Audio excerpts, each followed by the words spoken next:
네, 안녕하세요. 주식은 역시 기리기리세 기리스입니다. 안녕하세요 여러분들. 자, 오늘 증시 정말 걱정이 많았는데 오히려 상승 마감할 것으로 현재 보이고 있습니다. 어떠한 뉴스가 있었는지 한번 확인해 보도록 할게요. 같이 공부하시죠. 렛츠 기릿.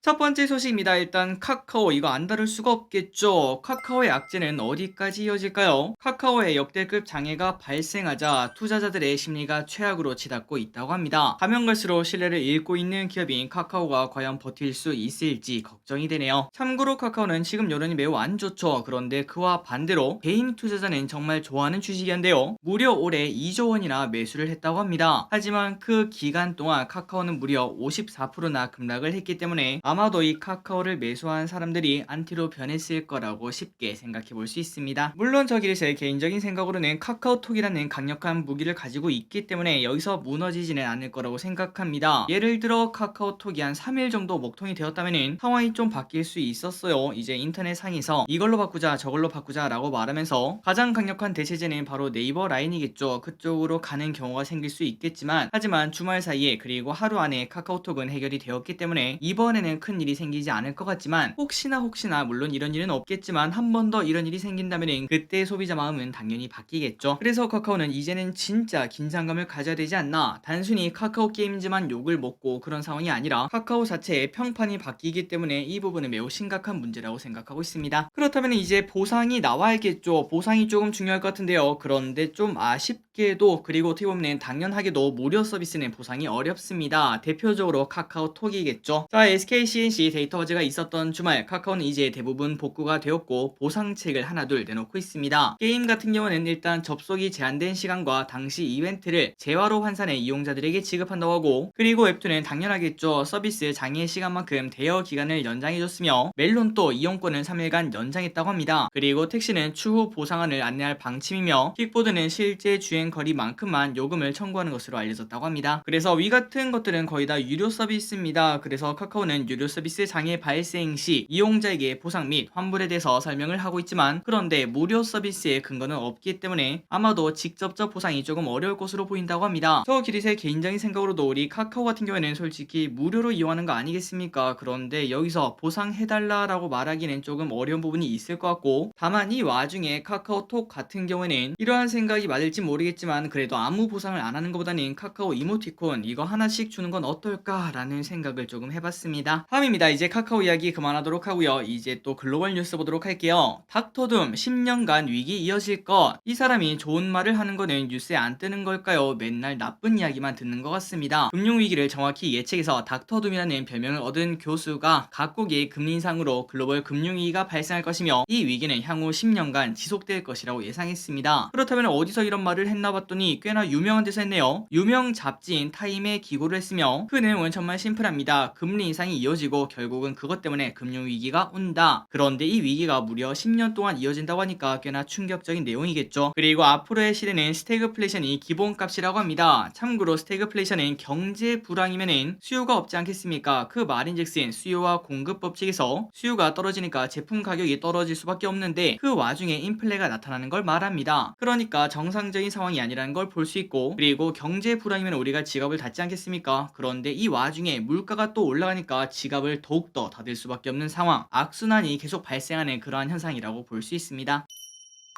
다음입니다. 블러드 아저씨 12월도 0.75% 인상 가능성. 이 사람은 태생이 매파일까요? 지금 예상은 미국의 자이언트 스텝 그리고 빅 스텝으로 끝나지 않겠나 라는 생각이 많은데 12월에도 자이언트 할 수 있어요 라고 말했다고 합니다. 만약 그렇다면 우리가 연준의 목표는 4.5%로 알고 있는데 하지만 4.5를 넘어서 4.75까지 본다는 거겠죠. 증시는 또 발작을 할 만한 이야기라고 볼 수 있겠죠. 그래서 이렇게 금리가 만약 올라간다면 아직까지 확정은 아니지만 그렇게 오르면 달러 가치가 또 올라가고, 달러 가치가 오르면 또 우리나라는 힘들 수밖에 없는데 결국 또 우리의 눈은 진짜 그렇게 될지 봐야 되기 때문에 이번 주에 발표되는 베이지북 그리고 멀리는 다음 달 초에 발표되는 FOMC 이 두 가지에서 어떠한 이야기가 나오는지 그런 것들을 관심 있게 봐야 된다고 합니다. 그리고 이번 주 주요 이벤트를 보도록 할까요? 바로 실적입니다. 오늘은 BOA가 실적 발표, 그리고 내일은 넷플릭스가 발표, 그리고 수요일에는 이게 진짜 중요하겠네요. 테슬라의 실적 발표가 있습니다. 여기에 따라 증시는 줄렁줄렁 할 거라고 볼 수 있겠죠. 그리고 페드 인사들의 발언이 대거 대기 중입니다. 11월 초에 FOMC가 있는데 그 전 마지막 발언이기 때문에 어느 정도의 힌트를 얻을 수 있을 거라고 볼 수 있고, 그리고 마지막으로 우리나라도 에코프로 친구들의 실적 발표가 대기하고 있습니다. 이제 진짜 실적 시즌이 시작한다고 볼 수 있겠죠. 과연 실적이 어떻게 나올지, 그리고 예상보다 좋게 나올지, 개인적으로는 꼭 그랬으면 좋겠는데 과연 결과는 어떻게 될지 관심 있게 봐야 될 것 같습니다. 다음입니다. 오늘 가장 핫한 뉴스 중 하나였습니다. 바로 이거죠. 빈살만이 한국에 안 온다는 소식이 나왔네요. 키리분들, 네옴시티 관련주 아마 알고 계실 거라고 생각합니다. 그 중에 대장이었던 한미글로벌은 무려 8월부터 3배나 상승했는데, 하지만 그 시작점이었던 빈살만 사우디 왕세자 방한이 미뤄졌다는 소식이 오늘 시장에 돌았습니다. 그렇다면 빈살만 왕세자가 안 온 이유가 뭘까요? 우리가 지금 생각을 해보면 아마도 사우디는 중국 라인을 타고 있기 때문이다 라는 의견 분명 있을 것 같습니다. 최근 들어 사우디랑 미국이 투닥투닥 하고 있죠. 대규모 감산 때문에 사이가 나빠지고 있으며, 게다가 이미 네옴시티는 중국이 엄청난 수주를 따내고 있다는 소식 현재 나오고 있습니다. 그러다 보니까 우리나라 같은 경우는 중국보다는 당연히 미국 쪽에 더 기울어져 있지 않겠습니까? 이런 부분 때문에 방한이 취소된 거 아니냐라는 이야기 나온다고 합니다. 그래서 오늘은 네옴시티 관련주가 마이너스 20% 근처 빠지는 흐름을 나타내고 있는데, 과연 앞으로 이 흐름은 어떻게 흘러갈지, 그리고 빈살만 이번에 안 오면 평생 안 오는 건 아니겠죠. 과연 어떤 식의 행보를 보여줄지, 그리고 G20 여기서 만날 수는 있을지, 이 부분도 관심 있게 보셔야 될 것 같습니다. 다음입니다. 오랜만에 좋은 소식 나왔네요. SBB테크 따상까지는 아니었지만 그래도 뜨상 정도는 했습니다. 주가가 조금 뜬 다음에 시작해서 상한가에 도착했다고 볼 수 있겠죠. 따상을 기대했기 때문에 살짝은 아쉽지만 그래도 이 정도 결과도 충분히 훌륭하다라고 볼 수 있습니다. 지금 같은 증시에서 공모주도 할 수 있다라는 걸 보여줬죠. 그래서 공모가가 12,400원이었지만 31,050원까지 상승하는 걸 볼 수 있네요. 그렇다면 SBB테크 이 친구는 왜 이렇게 많이 올랐나 봤더니 바로 로봇용 감속기 관련 주식이라서 그렇습니다. 매우 관심이 높은 기업이라고 볼 수 있죠. 그리고 기관 경쟁률도 매우 좋았고 의무 확약도 좋았고 상장 당일 풀린 물량도 그렇게 많지 않았기 때문에 3박자가 다 맞았다고 볼 수 있습니다. 그래서 여러분들, 야 이거 SBB테크 사야 됩니까? 라는 고민 분명 해보실 것 같은데, 그런데 지금은 이미 많이 올라서 어디까지 올라갈지는 우리는 모르겠죠. 그냥 단기간 쭉 올랐다가 아마도 어느 정도 조정을 거칠 거라고 볼 수 있기 때문에 이 친구는 이제 그냥 보내주시고, 하지만 로봇에 관련된 공부는 당연히 하셔야 됩니다. 이 기업 말고도 지금 야 이거는 저평가 아니냐 이런 얘기가 나올 만큼 저렴한 로봇주가 널려있다고 볼 수 있겠죠. 그러니 기분들 SBB테크 이거랑 비슷한 기업들 한번 공부를 해보시고, 참고로 이번 주에 청약하는 기업은 산돌, 저스템 이렇게 두 개가 있는데, 과연 이 두 개는 우리가 또 청약할 만한 기업인지 기관수 예측이 나오면 바로바로 결과를 알려드리도록 하겠습니다. 오늘 저녁에 일단 산돌 알려드리도록 할게요. 그리고 기분들, 이 친구 내일 공모주 꼭 하시기 바랍니다. 바로 주인공은 삼성 스펙 7호고 청약일은 월요일부터 화요일까지, 주관사는 삼성증권인데요. 처음에는 대형 공모주라서 조금 긴가민가 하고, 저 기리스는 토요일 영상에서 조금 자신없이 한번 저는 청약을 해볼게요 라고 말씀드렸죠. 하지만 지금 경쟁률을 보니까 좋을 확률이 높을 것 같습니다. 사람들의 관심이 꽤나 높아요. 그렇다면 지난주에 다른 대형 스펙이 있었습니다. 바로 하나금융 25 스펙 이게 있었죠. 이 친구랑 비교를 한번 해봤더니 확실히 인기가 다른 걸 볼 수 있습니다. 그 친구의 마감 청약자 수는 6,000명 내외로 매우 적었습니다. 그래서 균등 배정으로 100개가 넘는 주식을 받았죠. 하지만 삼성 스펙은 오늘 오후 2시 30분 기준 청약자 수가 무려 9,000명 내외나 되기 때문에 아마 내일 되면은 일단 몇만 명은 넘어갈 거라고 볼 수 있겠죠. 기대감 자체가 다르고 그만큼 시장에서 꽤나 원하는 스펙이라고 볼 수 있습니다. 그리고 과거 삼성 스펙 6호 왼쪽에 주봉을 보시면 이런 흐름이 나타나고 있죠. 2,000원에서 무려 12,200원까지 올라간 적이 있기 때문에 이 친구도 혹시 뭐 이렇게 2배, 3배, 4배, 5배 이렇게 갈 필요는 없습니다. 그냥 단순히 한 30%, 40%만 올라도 치킨값 정도는 그냥 획득을 할 수 있겠죠. 오히려 그 이상도 획득할 수 있을 것 같습니다. 그러니 기분들, 이 스펙은 수수료를 제외하고는 손해볼 확률이 너무너무 낮기 때문에 당연히 내일 마감되는 삼성 스펙 7호 이거는 청약을 꼭 해보시면 좋을 것 같습니다.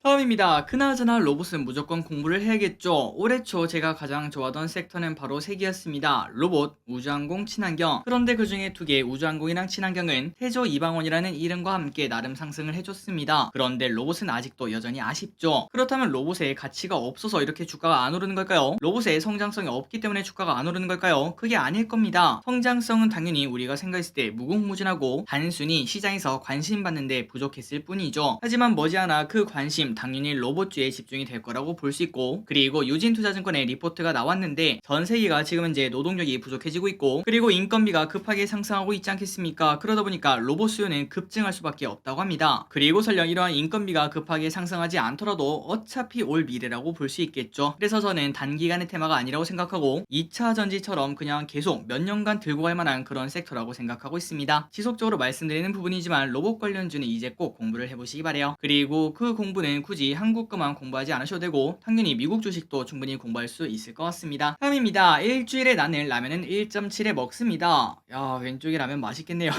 퇴근 시간에 이러한 라면 사진 보여드려서 죄송합니다. 어쨌든 한국인은 역시 라면을 사랑한대요. 평균 1.7회 정도 라면을 먹는 것으로 밝혀졌고, 일주일에 1.7회입니다. 남성은 20대와 50대 그리고 여성은 30대와 40대가 라면을 가장 많이 먹는다고 합니다. 뭔가 좀 특이하죠. 남성은 20대와 50대의 라면을 많이 먹고, 그리고 여성은 또 그 반대로 그 사이에 있는 30대와 40대가 라면을 가장 많이 찾는다고 하니까 확실히 남녀는 다르다라는 생각을 해볼 수 있습니다. 그리고 보통 라면은 점심시간에 식사라고 간단하게 먹는 식사라는 거겠죠. 전체적으로 보자면 남성이 1.8회 그리고 여성은 1.5회로 남성이 더 선호하는 것으로 나타났다고 합니다. 그리고 라면 수출이 엄청나게 증가하고 있는데요. 15년부터 7년째 최대 기록을 경신하고 있으며 작년에는 재작년보다 11.7%나 성장했습니다. 그렇다면 어디에 가장 많이 파는가? 바로 중국이 22%, 미국이 12%, 일본이 9.7%로 1, 2, 3이라고 하며, 이렇게 갑자기 또 급성장하는 이유는 아마도 기생충 영화의 영향과 BTS의 영향이 컸다고 합니다. 그리고 플러스 불닭 챌린지, 요 녀석도 전세계 유튜버가 전부 다 하면서 인기를 엄청나게 끌었다고 합니다. 다음입니다. 3강 MNT를 아시나요? 기업 설명에도 동사는 2020년 국내 최초로 해상풍력 발전 설비 하부 구조물을 성공적으로 제작, 인도함으로써 세계적으로 기술력을 인정받은 기업이다 라고 적혀있다시피 3강 MNT는 풍력에 관련된 기업입니다. 하지만 이번에 조금은 이상한 소식을 봤네요. 7,051억원 규모의 후위함 2척을 수준했다고 하는데 이게 뭔가 싶지만 알고 봤더니 3강 MNT는 17년에 함정 분야 주요 방위산업체로 지정된 이후 해군 그리고 해양경찰청 함정 등 건조 사업에 참여를 이미 하고 있었다고 합니다. 그리고 그 이후에는 STX 조선해양 방산 부분을 인수하며 함정 건조 기술력과 전문성을 보완을 한 적도 있다고 합니다. 그래서 실제로 지난해에도 이미 3,000톤급 해경 경비함을 수주한 적이 있을 정도라고 하니까 우리는 잘 몰랐지만 이게 그렇게 놀랄만한 소식이 아니라는 걸 확인할 수 있었네요. 어쨌든 풍력 관련주로 알고 있던 상강 MNT가 이러한 수주도 받고 있다는 거 체크하시기 바랍니다. 다음입니다. 역전세난에 집주인이 월세 준다. 한국부동산원에 따르면 지난 8개월 연속 전국 전세 가격이 하락세를 이어가고 있습니다. 집값이 빠지니까 전세 가격 당연히 빠지겠죠. 그런데 이 와중에 일부 지역에서는 신축 아파트가 몰리며 몇 달 만에 수천만 원씩 전세가 하락하기도 했는데, 이런 단지들에게는 역전세를 넘어 역월세까지 발생을 한다고 합니다. 역월세가 뭔 소리일까요? 한번 봤더니 전세값이 직전보다 하락해 보증금 차익만큼 세입자에게 돌려줘야 되는데 목돈이 없기 때문에 월세처럼 세입자의 전세이자를 내주겠다 이렇게 제안한다고 합니다. 그러니까 전세 3억에 계약을 했습니다. 그런데 그 기간 동안 집값이 떨어지면서 전세가가 9천만 원이 떨어졌어요. 2억 1천만 원까지 왔습니다. 그런데 이 와중에 다시 재계약을 하면은 당연히 9천만 원을 돌려줘야겠죠. 하지만 집주인이 이런 9천만 원을 마련하기가 좀 어렵다 보니까 오히려 그 9천만 원에 해당하는 이자라고 볼 수 있겠죠. 그 금액만큼 매달 준다는 겁니다. 그리고 플러스 그것뿐만 아니라 차후 이사 비용 지원 이런 것들도 같이 계약을 하면서 집주인이 목돈을 마련하지 못하기 때문에 이러한 현상이 나타나고 있다는 거겠죠. 그리고 세입자도 굳이 집을 나가야 되는 상황이 아니라면은 어차피 보증금은 이미 마련해 놓은 거고, 그리고 월세까지 준다고 하고 게다가 중개 수수료 그 다음에 이사 비용 이런 것들도 받을 수 있다고 하니까 흔쾌히 승낙하는 경우가 많다고 합니다. 그래서 앞으로 이러한 역월세 이런 얘기가 정말 많을 것 같은데요. 특히 내년 대규모 입주를 앞둔 인천, 대구 등은 그럴 가능성이 높을 것으로 보인다고 합니다.